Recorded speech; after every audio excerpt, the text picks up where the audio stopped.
एक समय की बात है जब किशोरी जी को यह बात पता चला कि कृष्ण पूरे गोकुल में माखन चोर कहलाते हैं तो उन्हें बहुत ही बुरा लगा। उन्होंने कृष्ण को चोरी छोड़ देने का बहुत ही आग्रह किया, पर जब ठाकुर जी अपनी माँ की नहीं सुनते तो प्रियतमा की कहाँ से सुनते। उन्होंने माखन चोरी की अपनी लीला को जारी रखा। एक दिन राधा रानी ठाकुर को सबक सिखाने के लिए उनसे रूठ गईं। अनेक दिन बीत गए, वो कृष्ण से मिलने नहीं आई। जब कृष्ण उन्हें मनाने गए तो वहाँ भी उन्होंने बात करने से इनकार कर दिया। तो अपनी राधा को मनाने के लिए इस लीलाधर को एक लीला सूझी। ब्रज में लीला गोदने वाली स्त्री को लाली हरण कहा जाता है।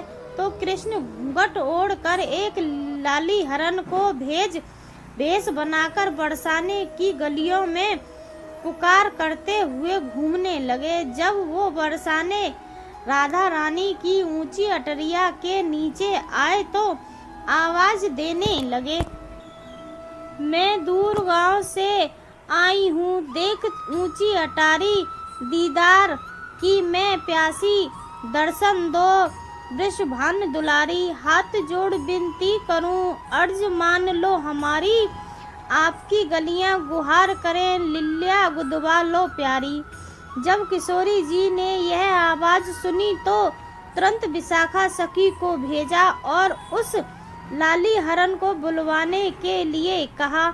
घूंघट में अपने मुंह को छिपाते हुए कृष्ण किशोरी जी के सामने पहुँचे और उनका हाथ पकड़कर बोले कि कहो सुकुमारी, तुम्हारे हाथ पर किसका नाम लिखूं? किशोरी जी ने उत्तर दिया कि केवल हाथ पर ही नहीं, मुझे तो पूरे अंग पर लिल्या गुदवाना है। और क्या लिखवाना है? किशोर माथे पे मदन मोहन, पलकों पे पीताम्बरी, नासिक पे नटवर, कबलों पे कृष्ण मुरारी, अधरों पे आदित्य, गर्दन पे गोवर्धनधारी, कानों पे केशव भ्रटकी के चार भुजाधारी, छाती पे छलिया और कमर पे कन्हैया, जंघाओं पे जनांधर, उदर के उखल भलैया, गालों पे ग्वाला, नाभि पे नाग नवैया, बाहों में लिख बनवारी, हथेली पे हलधर के भैया, नसों पे लिख नारायण, पैरों पे जल पालन हारी, चरणों पे चोर चित का, मन में मोर मुकुटधारी, नैनों पे तू गोद के नंद नंदन की सूरत प्यारी, और रोम रोम पे लिख दे मेरे रसिया रास बिहारी।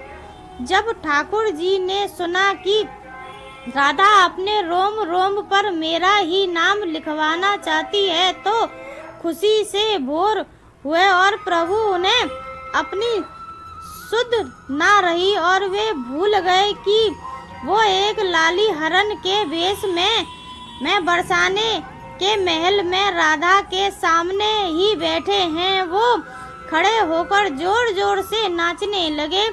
उनके इस व्यवहार से किशोरी जी को बड़ा आश्चर्य हुआ कि इस लाली हरण को क्या हो गया और यह उनका घूंघट भी गिर गया और लाली हरण खुशी से इनकी सांवली सूरत के दर्शन हो गए और जोर जोर से बोल उठे कि अरे ये तो बांके बिहारी ही हैं।